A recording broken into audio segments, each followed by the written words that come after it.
You're watching Pyro Media Network.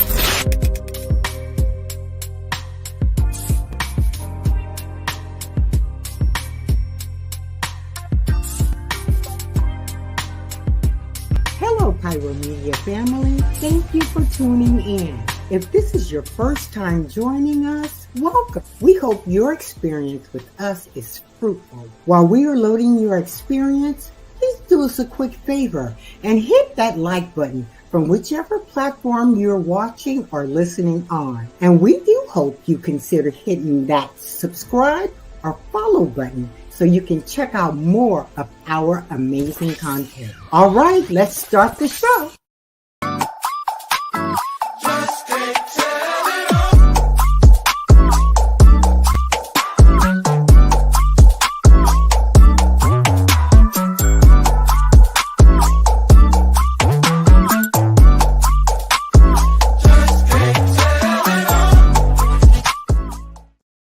What up, everybody? Welcome to another round of Conversations with Clergy. I'm your boy, Dr. Donta Morrison, and I am also an HVT in our HIV Vaccine Trials Network Faith Ambassador. So that means my job is to really incite conversations about sexual health, HIV, COVID-19, and really just integrate these discussions into the faith-based community, specifically the Black church. Today is no exception. I'm excited for my two guests that I have on today. These are both men that I truly love and just consider a friend, and I'm glad to have them on today. So without further, you know what? Let me give you time to get up in here. For those who's going to be jumping in and watching and taking part, come on in to Conversations with Clergy and let's get this dialogue going. I'm excited. I'm looking forward to having you here, and I appreciate you being here. All right, now, with that being said, I'm going to jump right on in because we have a short time to get a long way.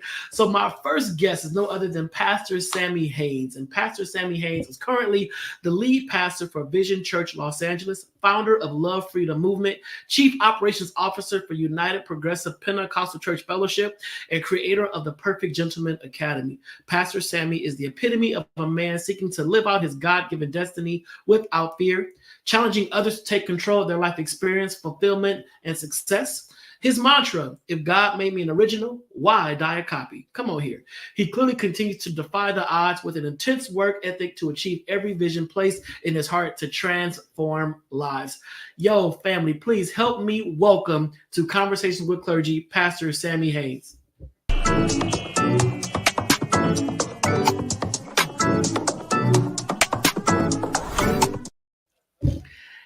Dr. Donta. Sir, how you doing? I am good. Thank you so much for this opportunity to share with you and be here. Thank you. Most deaf. Your lighting is amazing. I appreciate that. You know, I'm trying. You got to keep right. I'm glad to have you here. I appreciate you taking time to be a part of this conversation. We're gonna dive in right after bring on our other guests. So just stay tuned. Let me do this extensive bio. One sec. So Pastor Curt D. Thomas is the founder and senior pastor of the Renewed Church of Los Angeles, an affiliate of the United Progressive Pentecostal Church Fellowship. He is a native of Pasadena, California, and began his ministerial journey at the age of 9. Can you believe it? He was raised up in church. He is a graduate of Stillman College in Tuscaloosa, Alabama, where he received a Bachelor of Science in Education. Look at that. How about that? He has been privileged to work with a series of ministries and organizations, including the Black AIDS Institute. He has also delivered words at the Congressional Black Caucus Annual Legislative Conference, at a town hall meeting with Hill Harper, and a host of other great leaders. He serves as He has served on the Community Advisory Board for CDC programs for the APLA Health and Wellness. He's a member of the Black Treatment Advocates Network through the Black AIDS Institute. And when it comes to awards, he is honored with the Bayard Rustin Award and a former honoree of the Congressional Award from City Councilman Michael D. Antonovich. He is the director and manager of Mama's House Incorporated, which is a housing program geared towards reaching the homeless and disenfranchised people. Mama's House currently assists the community, which they serve clients with different vulnerabilities. It's Pastor Curt's desire to encourage people to never give up on making their dreams a reality while living their authentic truth. He also desires to build a place where everyone can come and experience the authentic love Jesus displayed in John 3:16. So listen, y'all, please welcome to the show alongside Pastor Sammie Haynes is my brother friend, Pastor Curt Thomas.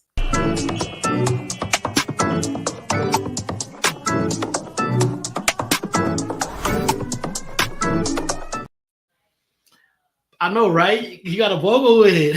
It's that music. It's that music. Hey, everybody. How you doing? How you doing, Pastor Curt? I'm doing wonderful. Thank you, Dr. Donta Morrison, for having me. And it's, as always, it's a pleasure to be in the company of the apostle, the bishop, Pastor Sammie Haynes. Listen, right? Like me, yeah. Elevation is nigh. Elevation is nigh. Stay close. I'm good. So listen, basically, Conversations with Clergy, you are both HBTN faith consultants, which means that you have joined me in this fight to really educate the faith community about HIV, sexual health, COVID-19, and ways to integrate these conversations into discussions and into spaces that usually shy away from this topic. You know, we don't have to even keep beating a dead horse to talk about how the church, the Black church specifically, really kind of runs away from conversations about sex, sexuality, sexual experience, and all that kind of stuff. But it is important because, as you both can contest, the Black church is still the hub of the Black community. I don't care how much people want to say, I'm done with the church, I'm sick of the church is this, the church is that. The church still has some footing, and the church still has some power, and the church still can make a difference. So when it comes to this work, I want to just, first of all, thank you both for going on this journey with me and just trusting me in this work. And secondly, thank you for doing the work that you were doing. Prior to going live, I was talking to Kwame backstage, and I had to X out certain questions because I was like, no, these two guests, they're already doing the work, you know, versus when I have traditional pastors come on, we got to talk about their challenges. But you two being a part of Progressive Ministries, you're already in the fight, you're on the pulse. But Pastor Sammie, for those that may not be aware, can you explain the difference between a traditional church and a progressive church? The traditional church is basically, I call it systematic theology, where they believe basically the American way of practicing religion through God and Jesus Christ. And that is a heteronormative idea of approaching God, heaven and hell, and those things. But I think when we talk about a progressive church or inclusive ministries, are those ministries that are empowering and affirming all people to experience God. And no one is excluded, but no one is excluded, but everybody's included. So all sexualities, no matter how you identify on the spectrum, this is a safe space, a bold space, a God space that allows you to be the epitome of the whosoever in John 3:16, believeth in him, God, her, however you want to identify, shall have everlasting life. So it's a space where you can progressively, as I always say, reimagine God for your life, in your life, as you walk out your own theological perspective. And then, and Pastor Curt, just kind of piggybacking off what Pastor Haynes said, because you said, well, when I read your bio, you used John 3:16, as a source of scripture, a reference to really just show people this is what we're all about. And it seems like John 3:16, albeit the scripture that everyone knows, is still not adhered to, because that's one of the most inclusive passages in the Bible to me, because it's clear whosoever, but it seems like the word whosoever does not apply to whosoever. So what would you say to people right now that have kind of walked away from the church, before I get into the real situation, might save a soul or two right now, who've walked away from the church, walked away from Christ, walked away from ministry because that whosoever did not include them? Well, what I would say to anybody that has walked away from the church, that I think, as Pastor Sammie said, you have to reimagine what church really is, and the concept of church can't be diluted by what a person told you. The concept of church has to be invented. So if God said, "Whosoever will, let him come," then you have to live in the fact that God said that I am a part of the beloved, and even though you may not believe that, I'm still a part of the beloved. I'll give an example like this: is that if you own a nice car, and you have the keys to it, but someone says black people can't own nice cars. Well, does it denote the fact that you own a nice car, or do you have the keys? And so I think the reality of the fact is that we have the keys and the principles that are in place for us to become, or for us to become activated in our faith, versus people that live under the guise of others' theological distinctives. I love that. I love that. Both of y'all are prolific in your own way, in your own approach, and I just know that people are really being brought back to Christ because of your approach to the gospel, and I thank you for that.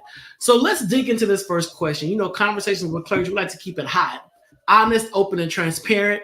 You know, so don't hold back. Over the last 2.5 years, I've had clergy on here from all across the country who have really just dug deep. I've had traditional, inclusive, progressive, affirming, however you want to say it, but all of you have said the same thing, that HIV and sexual health and sexuality needs to be something the church is talking about. So our first question for the night is this: as a pastor, how do you address sensitive issues such as sex, sexual identity, and human sexuality from a safe and spiritually healthy place? And I say spiritually healthy place because I've also met a lot of affirming pastors that they seem like they're more focused on the inclusion and less on the morals of the Bible. If that makes sense. If that makes sense. Mm-hmm. So I want to, Pastor Sammie, how do you incorporate all this and say, yes, be you, be free, live your best life, but still be a Christian? Let's not lose the Christ concept of all of this. So how do you approach this, Pastor Sammie? I think I approach it 3 ways, I would say. Number one, that I always remind people, like, we are so quick to say that I am a representative of the body of Christ. But to be that representative of the body of Christ, you must first love the body that you are in. So to thine own self be true. So we're always about affirmation, like affirming your presence, affirming your body, your mind, spirit, and soul as the imago Dei, that you are the image and the reflection of God. So through affirmation. And number 2, I think, is through expansive learning, where we are using information in order to inform our present way of being and seeing ourselves. So through other books that are around not only just theological perspective, but about just living life and moving from a mindset of just trying to survive to, like, what's in my hand? Am I an entrepreneur? Am I, should be an actor? And I'm also a big proponent around education, like go back to school. Like, so it's one thing to talk about it, but I think it's important within our community for there to be upward mobility and to understand the power of our cultural currency. It's also through me as a pastor saying, go back to school, get the education that are necessary, get the license that are necessary for you to be able to elevate your income level. And then the last thing I would say as a pastor, how I address sensitive issues is that I actually have open dialogue in my sermons. So I include information about partnership, information about sex and sexuality and interaction. Like all of those things to me is important. Like no secrets are here. Because what I want you to do is live your best life. And the only way that I can do that is move from the concept of what happens in this house stays in this house. But what I have to do is give voice to it, use my voice. I don't have laryngitis, but use my voice in that pulpit in order to liberate you into a way of being and appreciating the body you're in and your sexuality. I love that. I love that. Pastor Curt? So for me, the to conceptualize or to get someone to understand, I'm a visual person. And so I normally direct people to do two things. The first thing that I direct them to do is to go, there is a great movie that people can watch on Netflix. It's called Prayers for Bobby. I normally direct people to go and watch Prayers for Bobby. And then the second thing that I instruct people to do is to watch, there is a great documentary that's written from, it's by a lesbian, but written from a heterosexual perspective, and it's called A Fish Out of Water. And so I normally direct people to go to those two things, to actually watch it, to take notes, and then to come back and have a conversation with me. And then in that, we're able to denote and to discuss all of the verses, all of the chapters, all of the different things, or the different ideologies that are placed in our lives by different people. At the end of the day, I think that Rick Warren says it best, that the inclusivity of the church is the third leg of a stool. And so without that third leg, there can be no church. And so I think that it's super important for us to be able to invite people to that thought process, to where they can live and become like the free people that they are. And I think I would go out on a stretch to say that I think that there are some people and some spaces that are starting to allow inclusion, to be a normal thing in their church. It's not, I won't say it's at 90 or 100%, but I think that we are at about 30 or 40% now, to where there are people that are actually having conversations around understanding, and then denoting those conversations to make sure that people feel heard, that people feel seen, that people feel a part. And I think that if we could totally get to 100%, I think that we will gain back the authority of the Black church. I'm probably going to get in trouble for saying that, but we will gain back the authority of the Black church, and the Black church's voice will become more prevalent in our communities again.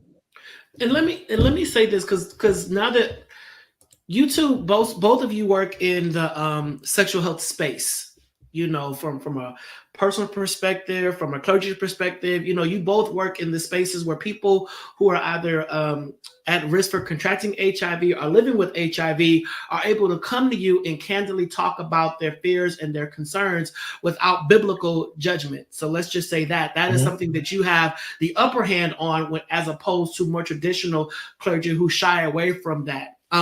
So when you have people who come to your church, or have you ever had anyone to come to you that felt that their HIV diagnosis was a result of their lifestyle or whatever, and this is God's way of punishing them, and you had to kind of, like Pastor Sammie said, reimagine God, and I'm sure that you both have inherited a lot of people who have church trauma, who have both gay and straight, who have been browbeaten by the Bible and whatnot, and their lives or their behaviors or sexual proclivities, were a result of just living in the dark.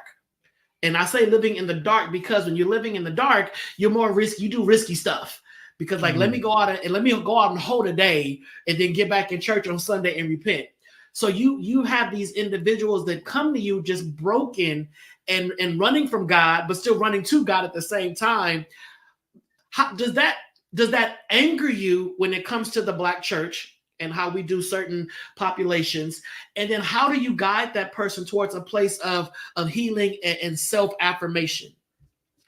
Huge question. I'm sorry, Kwame, it's not on the PowerPoint, but it just hit me when you were talking, and I thought about the demographics that you serve. You serve a lot of people who do have church trauma, and they're coming to your spaces of inclusivity to feel like they're part of a community that's going to embrace them for the totality of who they are. How has that been a blessing and a curse? Pastor Sammie, you go first. You know, I was going to say, go ahead on, Pastor Curt. I would say, yes, you are completely correct. In this space that we are in, for me personally, I encounter it, I would say, almost every week. And at some point, and even during the pandemic, it was almost every day, because people were at home, not working, and all of the traumas, all of the pain, all of this stuff was just crashing in at one point. And I became like an instant counselor. But what I have discovered, particularly serving our community, number one, is very sensitive. It takes a lot of patience to work with our community. And when I talk about our community, let me be very specific. When I talk about the Black LGBTQ community, it takes a lot of patience. It takes a lot of coaching. It takes a lot of affirming. It takes a lot of pushing the fact to reimagine. It takes a lot of, and a both and, because I also push therapy. We have about 3 mental health workers at Vision Los Angeles. And I intertwine that with spiritual counseling, because I think that is important, because some of the stuff needs to be unearthed and excavated that is living on us, and not on us, but inside of us. That some of it I can do through the work of ministry, but I also think you need to sit on that couch and talk to somebody about it. So I think that's important for me. And then the last thing I say, because I know we're short time, last thing I say is that every time I get a call when someone's saying, "Can you meet me at the LGBT center?" I get very nervous, because I already know when they hear that prognosis, that diagnosis from that doctor, they instantly look at me. And even though we're living in 2024, I still get the question, "Pastor, do you think I'm about to die? Pastor, do you believe this was the reason I got it, because I am gay, or because of A, B, C, and D?" And in that moment, I always have to, I don't think it's no person I have never had to not steal and say it is life after this. Yeah. I can give you example of people who are living 20, 15, 20, 15, 12, and the years progress, who are still living from HIV. What you have to do is find the ability to forgive yourself and to see yourself bigger than this. You're not dirty. You're not none of these things. But what is God calling you to do? What is your purpose to fulfill in your life? And how do we work that from where we are right now? But it's important for you to see yourself as a living individual and not an individual that's going to die. I love it. Go on and on about that. Yeah.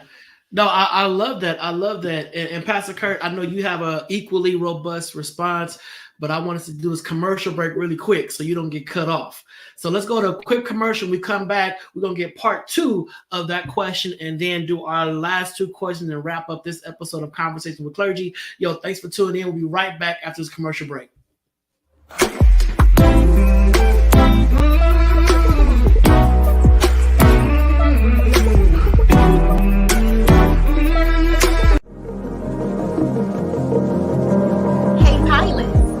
Know that you can now catch the electrifying sounds of Bulletin Flight Radio anywhere you go? Yes, you heard it right. Tune in to the high-flying beats and soaring melodies by downloading the TuneIn app on your mobile device. Just search for Bulletin Flight Radio and hit play. It's that easy. And if you have a smart device like Alexa or Google, just say, "Hey Google," or "Alexa, play Bulletin Flight Radio on TuneIn." Experience the rush of adrenaline wherever you are. Listen to Bulletin Flight Radio on TuneIn using your Alexa or Google devices. Soaring through the skies has never sounded this good. Don't miss out on the ultimate musical journey. Tune in now to Bullet and Flight Radio on TuneIn and let the music take you on an unforgettable ride. Get ready to elevate your listening experience. Brought to you by Bullet and Flight Radio.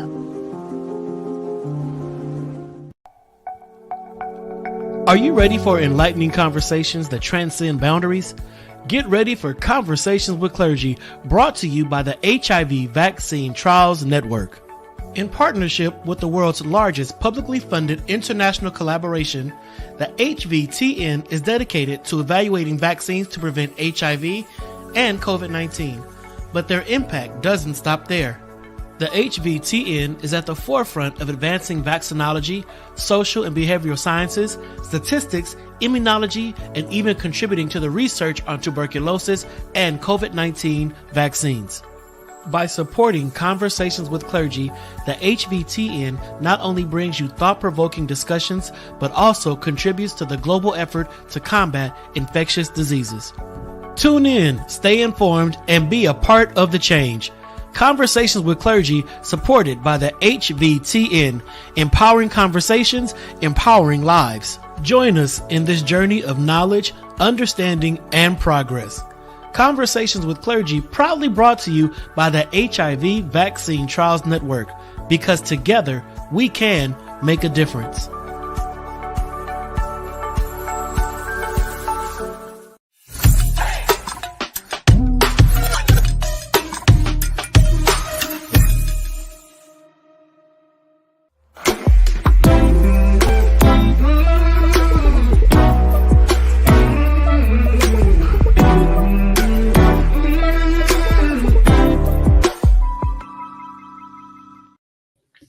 Welcome back to the second half of Conversations with Clergy. And when we left, Pastor Sammie just really dropped the gauntlet on what we need to do to make sure that everyone feels included in our spaces of worship, so that no one feels demonized or convicted by God for something that they naturally have, period, point blank.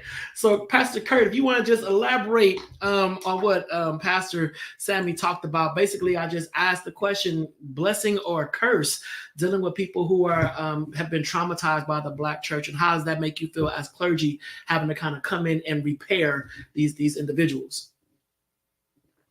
Yeah, I think I agree with everything that Pastor Sammie said in the contextualization of understanding what people go through. I think the saying says that broken crayons still color. And I think what happens is people get caught up on the way the crayon looks versus the ingredients are the same. Mm-hmm. And so I think that what has to happen is we have to get people to, as using Sammie's words, to reimagine who they are. And it's to say, they did like a study that said that that when people looked at pictures, that 40% of the people said everybody that was light skinned was handsome, and 60% of the people, they said because they were dark skinned that they weren't handsome. And that is all an ideology that has been taught over years and years, to where we have to dismiss that thought. It doesn't mean that that 60% is not handsome. It doesn't mean that 60% is not worthy or of whatever. It just means that people's thinking has to change. And so when it comes to sexuality, and when it comes to people being HIV positive, and when their thinking has to change, what they were told has to be reimagined to where they can see that, yeah, my crayon might be a little bit broken, but it still colors the same color as your crayon.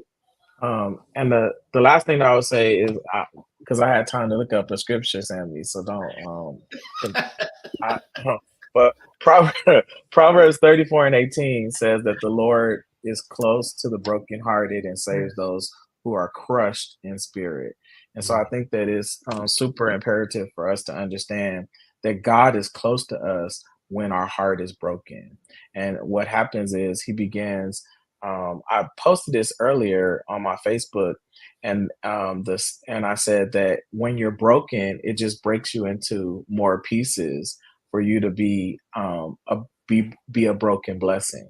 And so you might have to experience different things. All of us have experienced different things in our lives, but it doesn't mean that you can't be blessed from those things. I could go on a whole decalogue about all the stuff that has happened to me in my 45 years of being here on the earth. But all of those things have transferred into something else that has made me the strong individual that I am today. So I think pushing and empowering people to understand that you may be HIV positive, but it doesn't define your broken crayon. You may be, dealing with sexual ideations or whatever. It doesn't define who you are. You may have accepted the fact that you're trans and other people don't accept that. It still doesn't define who you are. Last thing, and then I'm done, is that if you watch Netta and Charles, they're a new sensation on Instagram. Charles, she is not bothered by what people are saying. She is honing in on the fact that she is who she is and she appreciates who she is. I love that. I love that. Yeah. Yes, Pastor Sam. Yes, Pastor. Y'all can't help it. If I can say one thing. I think I just want to say, as I was listening to Overseer Curt Thomas, one of the things I thought was beautiful is this celebrates the work that he and I and other progressive ministries are doing, because we are creating space and changing the narrative to say that HIV positive or not, you are still the embodiment of God. Right. And when we walk in the confidence of knowing that I'm here as a representative of God, and God is not operating outside and not even dwelling in me, because he said, I'll go away, but what's coming is going to be in you. That if we really embrace the fact that God is in us, the work that we're doing is the work of God, Jesus Christ. And secondly, as pastors, we have to have the empathy. Like, we have to have the empathy as a progressive pastors for people, for their situations, to show up in a way for them that people have not showed up. Sometimes for us, we have to be able to show up because people have experienced more negative than positive things. And that's why I say all the time, we are the bridge. We are the bridge to get people over from the land of Egypt into the land of Exodus. And if we don't understand that we are the bridge with liberation in the back of us and pushing people across this water, then, we're missing our purpose and why we're here. And that's why, I always try to take moments to say, like, the work that you are doing, Pastor Curt, the work that you are doing, Dr. Donta, the work that we are doing, at the end of the day, we are saving lives. Yes. In order for them to see themselves fully of why they're here and what they've been called to do, so their gifts can bring them into the room of the right people at the right time. I love that. I love that. And then, Pastor Sammie, you said something very crucial. You said during the pandemic, during COVID, it was a tad bit more challenging, dealing with congregants. And I make this joke with everybody I talk about when they talk about people that's dealing with church hurt and over the church. I said, COVID made it legal to stay home. You can really tell your pastor, I can't, sir, I just can't do it. It's against the law. I can't come to church tomorrow. I just can't do it. And I think that was an out for a lot of people that felt trapped and obligated to be a part of a system that they had no longer bought into. So just the question now, how did COVID-19 and the pandemic, how did it impact your churches? What did it do to your ministries? Did it grow it? Did it shrink it? Was it challenging? Were you scared during that season? Because the last two questions, basically, how did the pandemic affect your ministry? And secondly, how do you keep people safe? And how do you make sure that they're still being adherent? Because in LA County, we're still seeing these ups and downs when it comes to the pandemic. So you have a responsibility. So yes, it shifted the church. Many left, never returned. How did it impact your ministry? And then the follow-up question to that, as clergy, what do you do? Because in LA County, we're seeing the rates, go up and go down, go up and go down. Mask mandates this week, they go next week. How do you make sure that everyone that's a part of your ministry or affiliated, is staying safe? Because some people still aren't vaccinated. Mm-hmm. Two-part question, double-headed. Pastor Curt, you go first. Well, what we're doing at Renewed is we make sure that we sanitize just all of the basic kind of like things, and just make sure that we're educating people and offering free HIV tests and free COVID tests if people need COVID tests. And then also we are, my church, we're actually getting ready. The second part of the question is, how have we transitioned and stuff during COVID, is that we recognize the power of having a good online presence.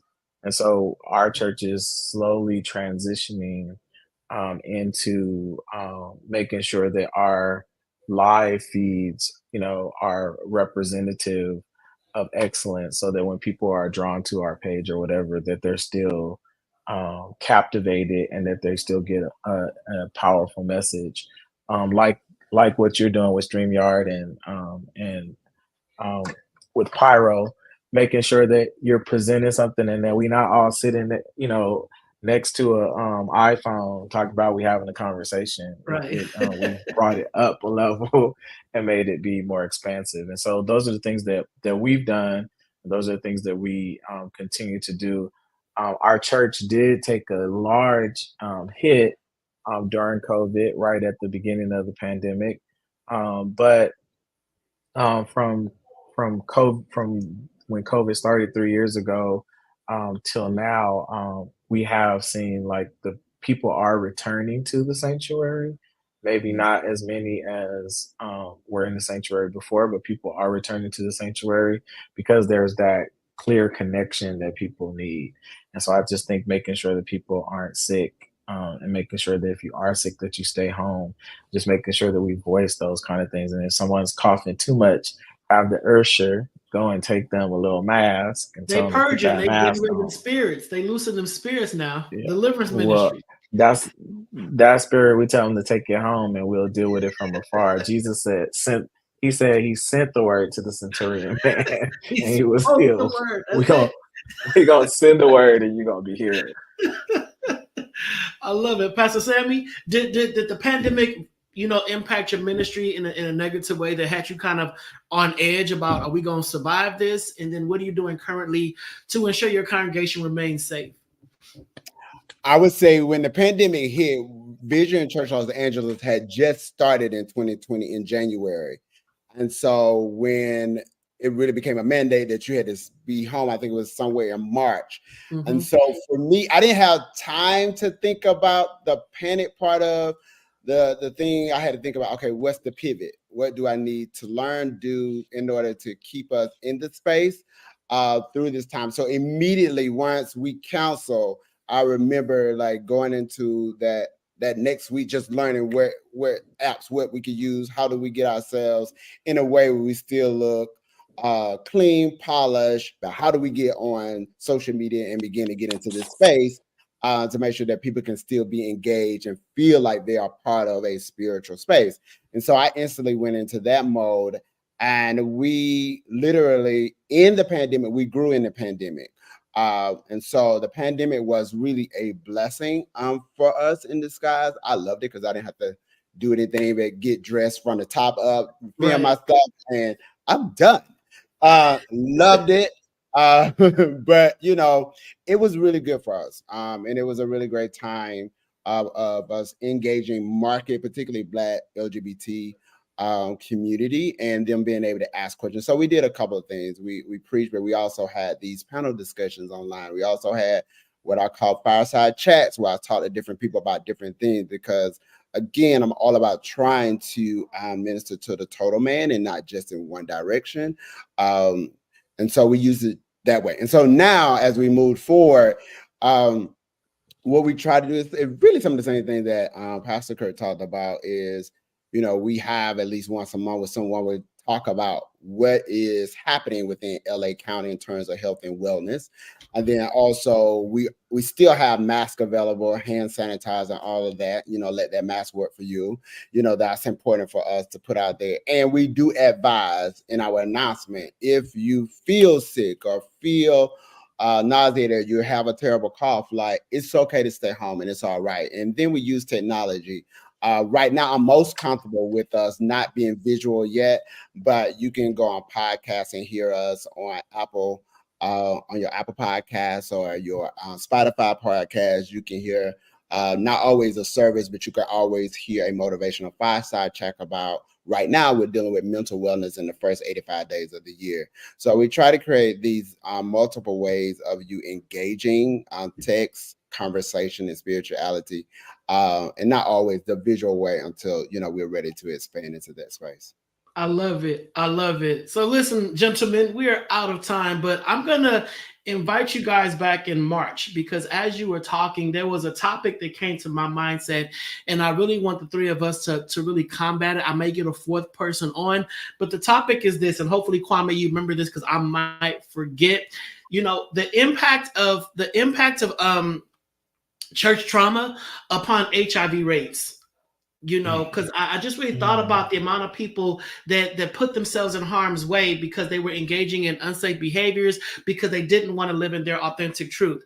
And, a lot of people, if they use a condom, it's admitting that I'm about to do something. So let me not use this condom and just pray that God doesn't let me catch something. When I catch something, oh my God. So what role did the church play in increasing HIV rates? So I wanted to just talk about that in March. So I'm giving you, 3 weeks to get your scriptures ready, your sermon notes, those Nicodemuses. And then we're gonna talk about that in March. So that's what we're gonna do. So we're out of time. Basically, in 15 seconds, let the people know how they can find you on social media and what time your church start. Pastor Curt, go first. You can find us on, I think it's the renewedla.org. We also have an app. You can download the app if you have an iPhone or an Android. And then you can watch us on YouTube every Sunday. If you want to get into touch with me personally, you can reach me at renewed_man on Instagram. You can go to visionchurch.org, or you can go to Instagram to Vision Church LA. And you can go to my page as well, which is at Sammie Haynes Inc. SAMMIHAYNES INC on Instagram, and Sammie Haynes on Facebook. And then you can go to SammieHaynes.com as well in order to connect with me and connect with the church. That's it. So listen, that wraps this episode of Conversations with Clergy, brought to you by the HIV Vaccine Trials Network, or the HVTN, and Church One Ministries, who is in the fight to combat COVID-19 on both a national and a local level. So please check out the websites for both of these phenomenal organizations. And then I'll be back with you next week for another Conversations with Clergy. Our special guest is yet to be determined. We're waiting on him to respond to say yeah, but I'm looking forward to March to having this conversation with these two phenomenal clergy. Listen, if you're looking for a place to go for Sunday worship, check them out in person or on social media. It will change your life. It'll help you out. So that's a wrap for this episode. I will see you next week. Take care. Goodbye and God bless. Thank you.